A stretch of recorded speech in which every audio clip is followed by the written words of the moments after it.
இருந்தால் கால் வரும். நடுவுல கால் வருதா? இல்ல. தாய்னா கால் வரும். அப்ப கால் இருக்கிற இடத்து கால் இல்லாத இடத்து துணைக்கால் இருப்பது துணைக்கால் இல்லாத.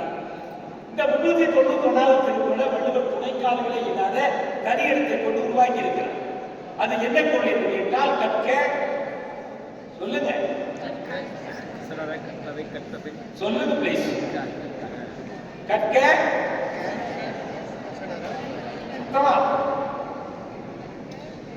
தெரியலையா? சாய்ஸ் இல்லையா? கற்க கசடர கற்பவை கற்ற பின்னிற்கு அதற்கு தக. எங்காவது துணைக்கால் இருக்கா?